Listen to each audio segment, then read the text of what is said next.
Hello guys, अगर आप लोग को मेरी वीडियोस पसंद आ तो मेरे वीडियोस को लाइक कर दीजिए, शेयर कर दीजिए, मेरे चैनल को सब्सक्राइब कर दीजिए। मार्स सुप्रीम विलेन के पिछले एपिसोड के एंड में हमने देखा था कि ये डांग शेंग वो किंग के सामने आ जाता आने के बाद बोलने लगता है कि किंग मैंने तुमसे पहले ही बोल दिया था कि इस दिन का बदला मैं आगे जाकर जरूर लेके रहूंगा, इसलिए मैं सबसे पहले तुम्हें ही मार डालूंगा, उसके बाद ये लड़किन को और उसके बाद ये गुआन जमोन के सारे डिसेबल को मारूंगा, तब मेरा बदला पूरी तरह से पूरा हो जाएगा। ये सुनने के बाद ये लड़किन को काफी ज्यादा गुस्सा आता है। इसके बाद चिल्ला के बोले लगता है अबे साले क्या तू ऐसा करते हो, बिल्कुल भी शर्म नहीं आता है क्या? अगर तुम मरते हो तो सीधा आकर हमसे फाइट करो। ये सुनने के बाद ये डांग शेंग हंसते हुए बोला होता है कि अबे साले मैं मर्दू या चक्का हूँ, इससे तुझे क्या फर्क पड़ता है, इससे मेरे बीवी को फर्क पड़ता है। और वैसे भी तुम लोग आज मरने वाला हूँ। एक सेकंड मैंने सुना था कि कुत्ता मरने से पहले काफी ज्यादा भौंकते हो और मैं आप देख लिया तुम लोग पूरी तरह से भौंके जा रहे हैं, पर तुम लोग कितना भी भौंक लो फिर भी तुम्हें बचाने के लिए यहाँ पर कोई और कुत्ता बिल्कुल ही नहीं आने वाला, क्योंकि वो सारे कुत्ते यहाँ से बाहर गए हुए हैं। ये सुनने के बाद हमारे लड़की को सब कुछ समझ आता है। इसके वजह से चिल्लाने को बोलने लगता है कि अबे साले मुझे ऐसा लग रहा है तुमने चुप कर वो पैलेस के अंदर गया हो, वहां पर आर्टिफैक्ट को पूरी तरह से छेड़खानी किया है, इसलिए ये सारे कल्टिवेटर्स को कंटिन्यूअसली एनर्जी मिलना बंद हुआ। क्या मैं सही हूँ? अगर तुम कमीने सारे मिलकर आज हम दोनों को मार भी डालो तब भी कुछ ज्यादा फर्क नहीं पड़ने वाला, क्योंकि हमारे गुआन जमोन के काफी सारे टैलेंट डिसेबल है, वो लोग हमारे बदला जरूर लेके रहेंगे। और उतना ही नहीं बल्कि डांग शीचेंग की भी कुछ बेटे हैं जो भी टैलेंटेड है, और वो सारे बेटे मिलकर तुम्हारा सिंगजियांग फैक्शन को पूरी तरह से बर्बाद करके रख देंगे। और ये बात सच है। और ये सुनने के बाद डांग शेंग और भी ज्यादा जोर जोर से हंसने लगता है। इसके बाद चिल्ला के बोलने लगता है अबे साले क्या तुझे सच में लगता है कि एक बार तुम दोनों के बांटने के बाद मैं उन सारे लोगों को ऐसे ही छोड़ दूंगा? ऐसा सपना भी नहीं होने वाला, क्योंकि एक बार तुम दोनों को मरने के बाद गुआन जमोन के पास जाऊंगा, वहां पर तुम्हारे सारे डिसेबल को जान से मार डालूंगा, और उसके बाद डांग शीचेंग के बेटे के पास जाऊंगा, वो सारे बेटे को अपने खुद के हाथों से जान से मार डालूंगा। तब तुम्हारे गुआन जमोन भी हमारे सिंगजियांग फैक्शन का होगा, इसके साथ ये डांग टांग डायनेस्टी भी हमारे सिंगजियांग फैक्शन के अंदर आ जाएगा। ये सुनने के बाद लड़की को काफी ज्यादा गुस्सा आ जाएगा। इसके बाद चिल्ला के बोला लगता है अबे साले इसके बाद तुम कुत्ते की मौत मरेंगे, और ये बात याद रखना। और ये सुनने के बाद डांग शेंग और भी ज्यादा जोर जोर से हंसते हुए सामने की तरफ बढ़ते हुए बोला होता है अबे साले तू मरने के बाद मैं कुत्ते की मौत मरूं या चिड़े के मत मरूं, तुझे क्या? क्योंकि मेरा मौत देखने के लिए तुम बिल्कुल भी जिंदा ही नहीं रहोगे। ये सुनने के बाद ये लड़की चिल्ला के बोले हाँ तुमने सही बोला, अगर मैं तुम्हारे से पहले मर गया तो तब मैं तुम्हारे मौत देखने के लिए बिल्कुल भी जिंदा नहीं रहूंगा, पर मैं ऐसा बिल्कुल ही नहीं होने दूंगा, क्योंकि अगर मैं यहाँ पर मर गए तो मेरे साथ तुम्हें भी लेके जाऊंगा। ये बोले तुरंत बाद ये अपना पूरा एनर्जी यूज करके कमाल का अटैक उसके ऊपर करने वाला होता है। और उस अटैक को देखने के बाद डांग शेंग की भी थोड़ी पावर फट जाते हैं।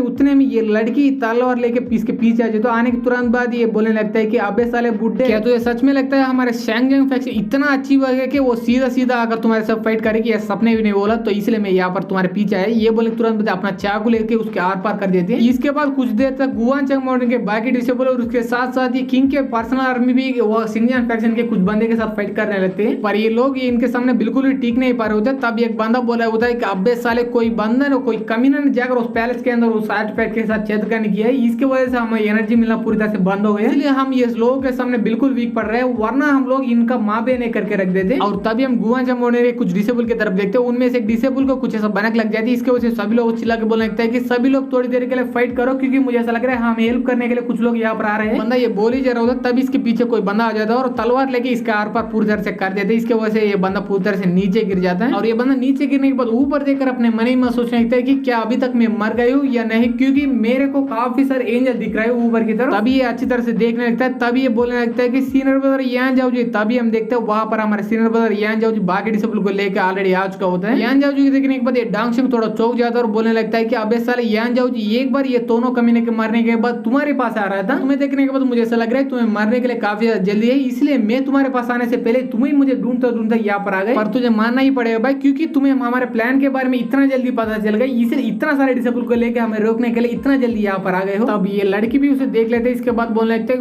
ओके तो तुम ही वो गुआन जमोन के हैंडसम यान जाओ जी हो ना? मानना ही पड़ेगा भाई, सभी लोग तुम्हें काफी ज्यादा हैंडसम बोलते हैं, वो लोग कितना बोलते हैं उससे भी काफी ज्यादा हैंडसम, और तुम्हें मेरे नाम बिल्कुल भी पता नहीं होगा, तो इसलिए मैं बता ही देता हूँ मेरा नाम लिंग है, तो इसीलिए आगे से मुझे लिंग ही बुलाना, और तुम्हें मिलकर मुझे काफी ज्यादा खुशी हुई। ये बोल के ये यान जाओ जी के पास जाकर उसका चिन्ह पकड़ लेती है। तुम इतना ज्यादा हैंडसम हो तो इसलिए मैं तुम्हें दो ऑप्शन देना चाहता हूँ। पहला ऑप्शन है कि तुम आज हमारे सिंगजियांग फैक्शन के लिए आज ही मर जाओ, यही मेरे हाथों में, और दूसरा ऑप्शन है कि तुम आज से मेरा ही बॉयफ्रेंड बन जाओ, उसके साथ सिंगजियांग फैक्शन का एक मेंबर भी बन जाओ, तब मैं तुम्हारी जान बच सकती हूँ। ये सुनने के बाद हमारे यान जाओ जी उस लड़की को एक जोरदार थप्पड़ मार देते हैं। इसके बाद बोलने लगते हैं कि तुम मेरे पास आने की भी हिम्मत भी मत करना, वरना मैं तुम्हें अगली बार थप्पड़ नहीं बल्कि पूरी तरह से जान से ही मार डालूंगा, वो भी बिना किसी ऑप्शन के। और वो एक ही थप्पड़ की वजह से वो लड़की काफी दूर जाकर ऐसा नीचे गिर जाता है, और इसे देखने के बाद सिंगजियांग फैक्शन के लोग पूरी तरह से हिल जाते हैं, और वो लिंग वहां से उठने के बाद बोलने लगता है कि तुम इतना ज्यादा हैंडसम हो फिर भी तुम्हें लड़कियों के साथ कैसे बर्ताव किया जाता है इसके बारे में बिल्कुल ही पता नहीं। ये सुनने के बाद हमारे यान जाओ जो बोले था हाँ मुझे बिल्कुल ही पता नहीं, तो तुम क्या करोगे, तुम कुछ भी नहीं बिगाड़ सकते हो ना, तो इसे दफा हो जाओ। और वैसे भी तुम मेरे गर्लफ्रेंड बनने के लायक नहीं, बल्कि मेरा जूता चटने वाला कुत्तिया भी बनने के लायक नहीं हो, तो इसलिए मेरे सामने आने की बिल्कुल ही हिम्मत भी मत करना। और ये सुनने के बाद वो लड़के और भी ज्यादा नाटक कंटिन्यू करते हुए बोला होता है कि आय हाय कितना कठिन आदमी है, क्योंकि मैं उनके साथ पूरी तरह से तमीज से बात कर रही हूँ, फिर भी ये बंदा मेरे से इतना ज्यादा बदनामी से बात कर रहा है, पर मुझे घंटा भी फर्क नहीं पड़ने वाला, क्योंकि आज ही मैं अपने हाथों से इस कमीने को पूरी तरह से तड़पा कर मारने वाला हूँ। इसीलिए ये बोलने के तुरंत बाद ये लिंग अपना तलवार को लेकर ऊपर उठ जाते हैं। इसके बाद अटैक करने के लिए हमारे यान जाओ जी की तरफ काफी तेज से बने रहते हैं। और इसे देखने के बाद हमारे यान जाओ जी भी अपने स्टोरेज बैच के अंदर से एक ड्रैगन की स्पिरिट को बाहर निकाल लेते हैं। इसके बाद वो ड्रैगन की स्पिरिट को सीधा उस लिंग के तरफ भेजने लगता है। और इसे देखने के बाद ये लड़की भी थोड़ा चौंक जाता है, उतने में वो ड्रैगन स्पिरिट जाकर उस लड़की को पूरी तरह से टक्कर मार लेते हैं और ये अटैक भी कर देते हैं। और इसके वजह से वहां पर एक बड़ा सा ब्लास्ट हो जाता है। और ब्लास्ट हटने के बाद तब हम देखते हैं ये लड़की वो ब्लास्ट की वजह से काफी दूर जाकर ऐसे नीचे गिर चुके होते हैं। गिरने के बाद अपने मन ही मन सोचने के मुझे पहले कि उस कमीने ने बोला था कि ये यान जाओ जी max to max outer master stage के मिडिल लेवल के ऊपर होगा, पर ये मिडिल लेवल का पावर बिल्कुल ही नहीं है, इससे काफी ज्यादा है ये। और ये लड़की वो सब सोच ही रहे होते हैं, तभी हमारा यान जाओ जो इसके सामने अचानक पहुंच जाता है। इसके बाद एक जोरदार थप्पड़ फिर से उसके ऊपर मार देते हैं। इसकी वजह से ये लड़की फिर से काफी दूर जाकर ऐसे नीचे गिर जाती है। और इस सारे कांड को देखने के बाद ये शेंगन फैक्शन के सारे लोग भड़क जाते हैं और चिल्ला के बोलने लगते हैं कि सीनियर सिस्टर क्या तुम ठीक हो, और वो लिंग कुछ भी जवाब नहीं देती। इसे देखने के बाद ये सारे लोग पूरी तरह से गुस्से से हमारे यान जाओ जी के ऊपर अटैक करते हुए बोला होता है कि अबे साले तेरी हिम्मत भी कैसे हुई मेरे सीनियर सिस्टर के ऊपर इतना जोर से अटैक करने की, क्या तुझे मरना है, अगर तुम्हें मरना है तो हम लोग तुम्हारी विश पूरी तरह से पूरी करेंगे। ये बोल के सामने की तरफ जा ही जा रहा होता है। और इसे देखने के बाद हमारे यान जाओ जी चिल्ला के बोलने लगता है कि अबे साले क्या तुम पूरी तरह से अंधे हो क्या, क्योंकि हम लोग यहाँ पर बैठकर अंत्याक्षरी नहीं खेल रहे, बल्कि हम लोग जंग में यहाँ पर धीरे से बिल्कुल कोई भी नहीं मारता, बल्कि जोर से ही मारता है, और मैंने भी वैसे ही मारी है। ये सुनने के बाद भी वो लोग बिल्कुल नहीं सुनते, इसलिए हमारे यान जाओ जी थोड़ा समय लेके ये सारे लोगों को सुनाना पड़ता है। और ये सुनाने के बाद ये चिल्ला के बोलने लगता है कि अब बोल तुम्हारे सीनियर सिस्टर क्या है और मैं क्या हूँ। ये सुनने के बाद वो बंदा भी बोलने लगता है कि आप